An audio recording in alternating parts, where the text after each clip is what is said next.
اعوذ باللہ من الشیطان الرجیم، بسم اللہ الرحمن الرحیم۔ کلوا من طیبات ما رزقناکم ولا تطغوا فیہ فیحل علیکم غضبی ومن یحلل علیہ غضبی فقد ہوا۔ ابھی آپ کے سامنے آیت نمبر 81 کی تلاوت کی گئی۔ سورہ ہے سورہ طٰہٰ، 20ویں سورت، 16واں پارہ، 16ویں پارے کا نام ہے قال علم۔ آج ہم کریں گے 81 سے 87 تک کی تلاوت، یعنی 81 سے 87 تک کی تلاوت، اور اس کا ترجمہ بھی دیکھیں گے۔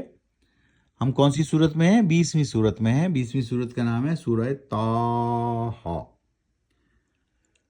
اب اس کے معنی پڑھتے ہیں۔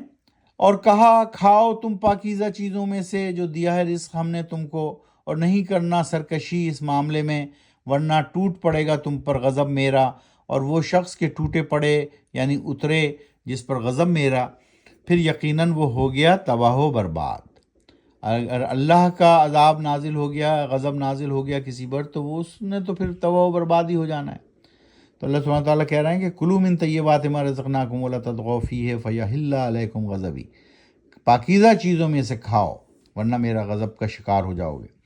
وَإِنِّي لَغَفَّارٌ لِمَن تَابَ وَآمَنَ وَعَمِلَ صَالِحًا ثُمَّ اهْتَدَىٰ، اور یقیناً میں غفار یعنی بخشنے والا ہوں اس شخص کے لیے جس نے توبہ کی اور ایمان لایا اور اعمال کیے نیک، پھر چلتا رہا وہ ہدایت پر۔ اللہ سبحانہ وتعالیٰ اپنی ایک بتا رہے ہیں کہ میں غفار ہوں، میں بخشنے والا ہوں۔ اگر تم توبہ کرتے ہو پھر اعمال کرتے ہو نیک تو میں معاف کرنے والا ہوں، غفار ہوں۔ وَمَا أَعْجَلَكَ عَنْ قَوْمِكَ يَا مُوسَىٰ، اور کون سی چیز لے آئی ہے پہلے تجھے تیری قوم سے اے موسیٰ؟ قَالَ هُمْ أُولَٰئِ عَلَىٰ أَثْرِي وَعَجِلْتُ إِلَيْكَ رَبِّ لِتَرْضَىٰ، کہا موسیٰ نے وہ آ رہے ہیں پیچھے میرے اور حاضر ہو گیا ہوں میں جلد تیرے حضور اے میرے رب تاکہ راضی ہو جائے تو۔ موسیٰ علیہ السلام کہہ رہے ہیں کہ میں راضی ہو گیا ہوں تیرے حضور، حاضر ہو گیا ہوں، اور وہ میرے پیچھے ہے، فرعون یعنی۔ قال فإنا قد فتنا قومك من بعدك وأضلهم السامري، فرمایا رب نے پھر بلا شبہ ہم نے یقیناً فتنہ یا آزمائش میں ڈالا ہے تمہاری قوم کو تمہارے پیچھے، اور کر دیا ہے گمراہ ان کو سامری نے۔ تو بتا رہے ہیں کہ ان کو سب کو گمراہ کر دیا اور وہ بھٹک گئے اور ان کے پیچھے سے ہٹ گئے، تو اس طرح وہ سب بچ گئے۔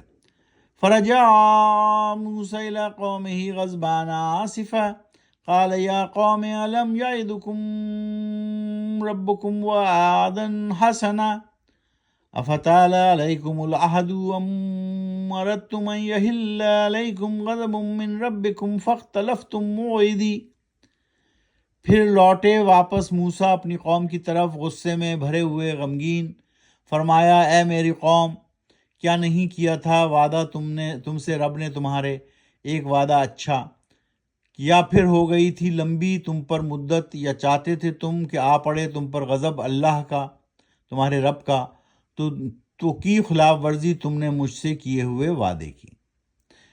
تو اس طرح اب واپس لوٹنے کے بعد موسیٰ علیہ السلام اپنی قوم سے فرما رہے ہیں کہ تم لوگوں نے کیوں وعدہ خلافی کی۔ قالوا ما أخلفنا موعدك بملكنا ولكننا